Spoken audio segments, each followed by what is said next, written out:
डोक्यात दगडी जातं घालत 13 वर्षीय छकुलीची हत्या।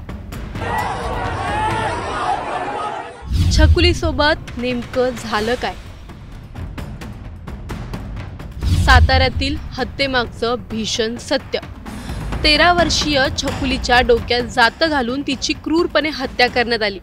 हत्या दुसरीकडे कुठे नाही तर तिच्याच घरात झाली आहे। 13 वर्षीय छकुलीचा नेमका असा काय गुन्हा असेल की तिला हे मरण यावं? हत्या करणारा कोण होता? हत्येचं कारण काय होतं? आरोपी सापडला की नाही? सासपडे गावात नेमकी काय परिस्थिती आहे हे सर्व जाणून घेणार आहोत या व्हिडिओमधून। त्यामुळे हा व्हिडिओ नीट पहा, शेवटपर्यंत पहा आणि टाइम्स नाऊ मराठीच्या सर्व माध्यमांना सबस्क्राइब आणि फॉलो करायला विसरू नका।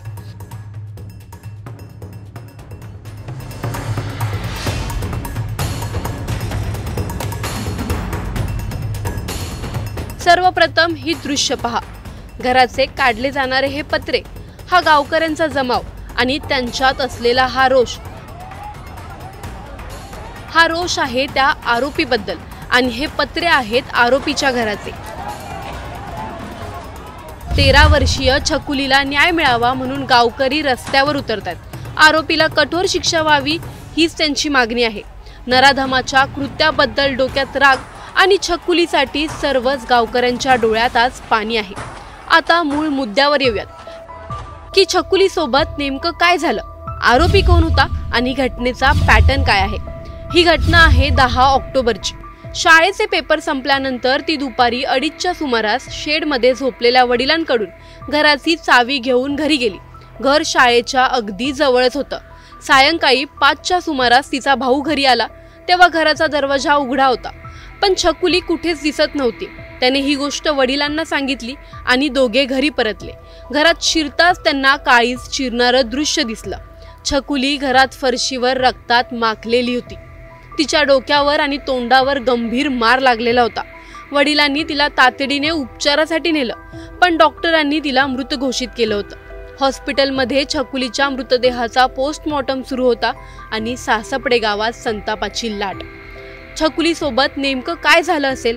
13 वर्षाच्या या मुलीने कोणाचं काय बिघडवलं असेल हे कोणाला काही कळेनाच।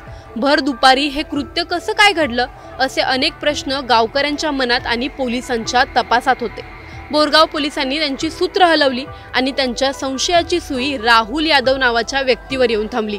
ही संशयित व्यक्ती फरार होती। ती छकुलीच्या शेजारील घरातच राहत होती। पोलिसांनी त्यांचे खबरी लावून माहिती मिळवली की संशयित व्यक्ती सासपडे येथील एका रस्त्याच्या टेकडीवर आहे। पोलिसांनी लगेचच त्याला ताब्यात घेतलं। त्याला पोलिसी इंगा दाखवला। त्याची कसून चौकशी केली असता त्याने त्याचा गुन्हा कबूल केला आणि मग समोर आला तो म्हणजे छकुलीच्या खुनाचा पॅटर्न। राहुल यादव, वय वर्ष 35, छकुलीच्या शेजारीच राहणारा।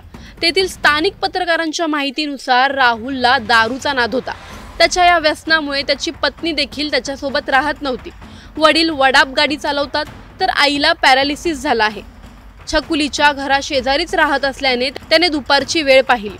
छकुलीच्या घरात कोणीच नाही याची खात्री करत तो आत शिरला आणि तिच्यावर जबरदस्ती करू लागला, पण छकुली मोठ्या हिमतीने या सर्वांचा विरोध करत गेली। त्या विरोधात तिने त्याला लाथ मारली आणि मोठमोठ्याने ओरडू लागली। गावकरी जमा होतील, आपल्यावर गुन्हा दाखल होईल या भीतीने राहुलने पुढचा मागचा काहीही विचार न करता तिच्याच घरात असलेलं दगडी जातं तिच्या डोक्यात घातलं आणि तिचा जीव घेतला। जमिनीवर रक्तबंबाळ होऊन पडलेल्या छकुलीला पाहून राहुलने तिथून पळ काढला आणि टेकडीवर जाऊन लपून बसला। छकुलीचा भाऊ सुमारे 5च्या दरम्यान घरी आला आणि हा सर्व प्रकार समोर आला। पोलिसांनी अवघ्या 6 तासात आरोपीला पकडलं होतं। छकुलीसोबत नेमकं काय झालं हे समोर आलं आणि गावकरी संतापले। सर्वांच्याच मनात आरोपीबद्दल राग होता।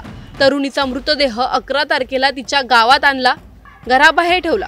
तिच्या नातेवाईकांचा आणि घरच्यांचा आक्रोश काय असेल याची आपण आज कल्पनाही करू शकत नाही।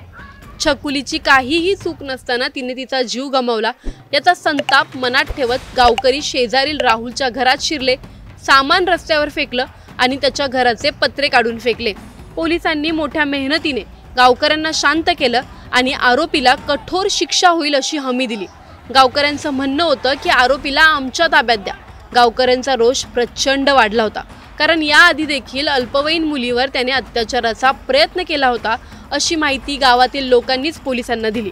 पोलीस उपअधीक्षक राजीव नवले आणि सहाय्यक पोलीस निरीक्षक DS वाळवेकर यांनी गावकऱ्यांना आश्वासन दिलं की आरोपीवर कडक कारवाई केली जाईल।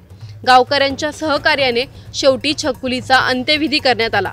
एका निष्पाप निरागस स्वप्नांनी भरलेल्या चिमुकल्या जीवाचा प्रवास मध्येच थांबवला गेला। तिचं ते हसू, तिचा आवाज, सगळं काही फक्त आठवणीतच उरलं आहे। आई वडिलांच्या डोळ्यातून अश्रू थांबत नाहीयेत। भावाच्या हाकेला उत्तर देणारी ती आता नाहीये, फक्त तिचा फोटो आणि तिची आठवण उरली आहे। छकुलीला न्याय मिळो आणि कोणतीच छकुली पुन्हा कधी अशा हिंसाचाराची शिकार होऊ नये, ही शेवटची आणि खरी श्रद्धांजली। Bureau report, times now Marathi. Kingmaker group अध्यक्ष भैया गायकवाडची धुलाई। टोल नाक्यावर भैया गायकवाडला का धुतला? भैया गायकवाडनं नक्की मार का खाल्ला? आवाज खाली कोणाला? आवाज खाली कोणाला? हॅलो, किंगमेकर ग्रुप अध्यक्ष भैया गायकवाड बोलतोय। हॅलो, भैया सर गायकवाड बोलतो तर किंगमेकर ग्रुप अध्यक्ष यावला। अरे जास्त झालं करे, भैया गायकवाड बोलतो तर किंगमेकर ग्रुप अध्यक्ष यावला। भैया गायकवाड बोलतो तर किंगमेकर ग्रुप अध्यक्ष यावला। ते रोडचे कामं बाकी ठेवली। हातात स्पीकरवर टाकलेला फोन, एकदम टाईट आवाज आणि कधी वीज वितरण अधिकाऱ्याला तर कधी इतर कुठल्या अधिकाऱ्याला दमदाटी। इथं काय पाणी काढायचं प्यायला, ढोरायला पाणी नाही, काही नाही, ही लाईट सोडता का नाही? येऊ तिकडं।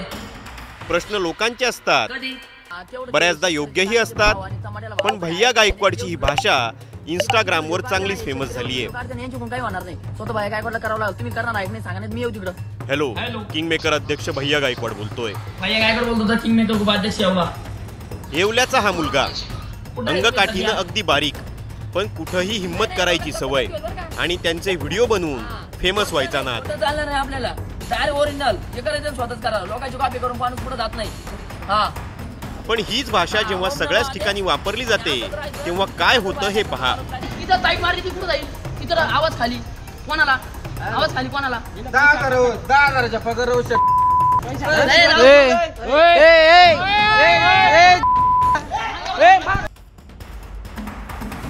हा सगळा प्रकार घडलाय समृद्धी महामार्गावर। हा भैया आपल्या मित्रांसोबत येवल्यावरून कारनं निघाला, छत्रपती संभाजीनगर जवळच्या टोलनाक्यावर पोहोचला आणि तिथंच घोळ झाला।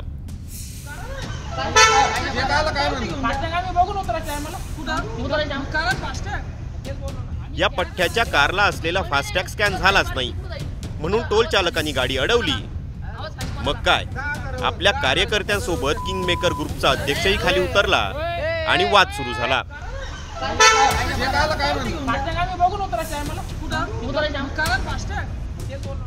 इथं सुद्धा या ग्रुप अध्यक्षाची भाषा स्पीकरवरच्या फोन सारखीच होती आणि तितक्यात टोल नाक्यावरच्या पोरांनी किंगमेकर ग्रुप अध्यक्षासह त्याच्या सगळ्या लवाजम्याला धुतलं।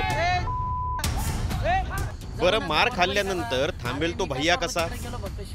परत रील बनवलं आणि काय म्हटलं ते पहा। अरे जळू नका, बरोबरी करा। अरे मी काय परवा तिकडे गेलो फक्त शिल्लोडला, आपले सरपंच मंगे दादा साबळे उपोषणला बसले होते, त्यांना भेटायला गेलो आणि तिकडे जाऊन काय तुम्ही मला रिटर्न येताना काय माझा पाठला केला, काय तुम्ही मला समृद्धी चढताना टोल नाक्यावरती मारलं। अरे तुम्हाला फक्त एवढं सांगणे माझा, जळू नका, बरोबरी करा। आणि काय रे, तुम्हाला घोड्याची स्विफ्टची थारची काही लेवल माहिती तुम्हाला? जळ सांगणं एवढं आहे मात्र जेवढं मारलंय ना ते बदला फक्त तुम्ही इकडे या, नाही काढला तर त्याचे बाप दोन डायरेक्ट। तर मित्रांनो, असं किती बी जळले ना, काय विषय नाही, काही नाही, थोडंच लागलं अजून तर लई, म्हणजे आता शिकायचा पिक्चर पिक्चर म्हणजे आडो टाईप दाखवली, पिक्चर तर अजून बाकी आहे। आणि असं येणार आहे ना, असा आरपार घुसणार आहे, कसा घातला रामकृष्ण। आता यात खरी चूक कुणाची हे अजून समजलेलं नाही, पण किंगमेकर ग्रुप अध्यक्षाला धुतलं ही आजच्या जेनझीसाठी छोटी बातमी थोडीच आहे। त्यामुळेच म्हटलं जरा या जेनझींचाही विचार करावा आणि त्यांना ही ब्रेकिंग द्यावी। बाकी तुम्हाला या व्हिडिओवरून चूक नक्की कुणाची वाटते आणि अशा प्रकारे मारहाण करणं योग्य आहे का? याशिवाय भैया गायकवाडचे व्हिडिओ तुम्हाला आवडतात का की अति वाटतात हे तुमच्या गावाच्या नावासह कमेंट करा। Bureau report, times now Marathi. काम बेन कांद्याचं विभाग आणि रोडचं विभाग बघून घ्या, मला बाकीचं माहित नाही। नाही तर मी येऊ तिकडं, नाही मी आलो। चालतं, धन्यवाद। लवकर तेवढं काम करून द्या, धन्यवाद। किंगमेकर ग्रुप अध्यक्ष भैया गायकवाडची धुलाई। टोल नाक्यावर भैया गायकवाडला का धुतला?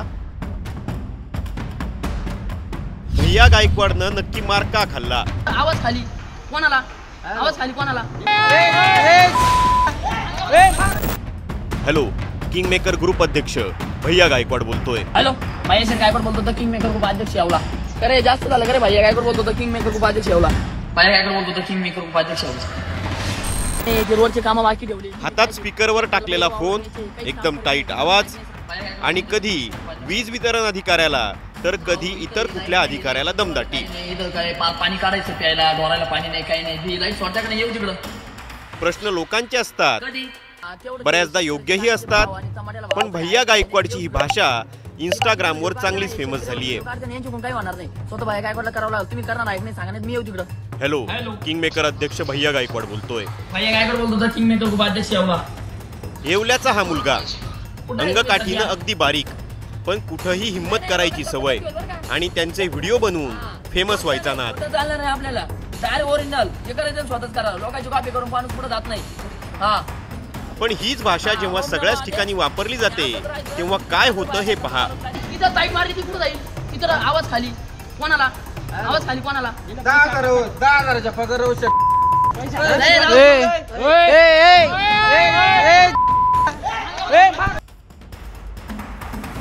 हा सगळा प्रकार घडलाय समृद्धी महामार्गावर.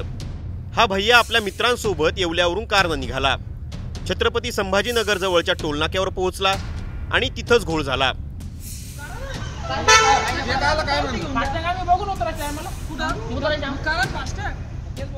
या पठ्ठ्याच्या कारला असलेला फास्टॅग स्कॅन झालाच नाही म्हणून टोल चालकांनी गाडी अडवली.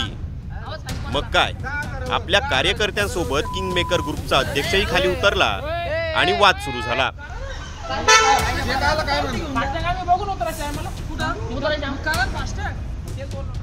इथं सुद्धा या ग्रुप अध्यक्षाची भाषा स्पीकरवरच्या फोन सारखीच होती आणि तितक्यात टोल नाक्यावरच्या पोरांनी किंग मेकर ग्रुप अध्यक्षासह त्याच्या सगळ्या लवाजम्याला धू धुतलं. बरं, मार खाल्ल्यानंतर थांबेल तो भैया कसा? परत रील बनवलं आणि काय म्हटलं ते पहा. अरे जळू नका, बरोबरी करा. अरे मी काय परवा तिकडे गेलो फक्त शिल्लोडला. आपले सरपंच मंगे दादा साबळे उपोषणला बसले होते, त्यांना भेटायला गेलो. आणि तिकडे जाऊन काय तुम्ही मला रिटर्न येताना काय माझा पाठला केला, काय तुम्ही मला समृद्धी चढताना टोल नाक्यावरती मारलं. अरे तुम्हाला फक्त एवढं सांगणे माझा. जळू नका, बरोबरी करा.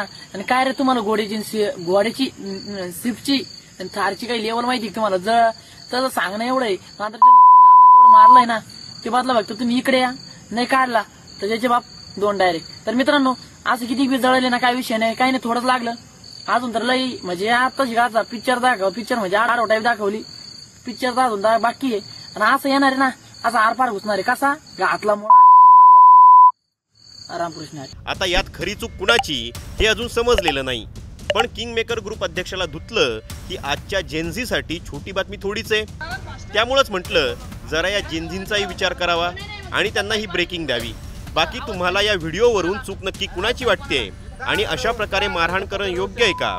याशिवाय भैया गायकवाडचे व्हिडिओ तुम्हाला आवडतात का की अति वाटतात हे तुमच्या गावाच्या नावासह कमेंट करा. ब्युरो रिपोर्ट, टाइम्स नाव मराठी. काम बेन कांद्याचं बी बघा आणि रोडचं बी बघून घ्या. मला बाकीचं माहित नाही. नाही तर मी येऊ तिकडं. नाही मी आलो.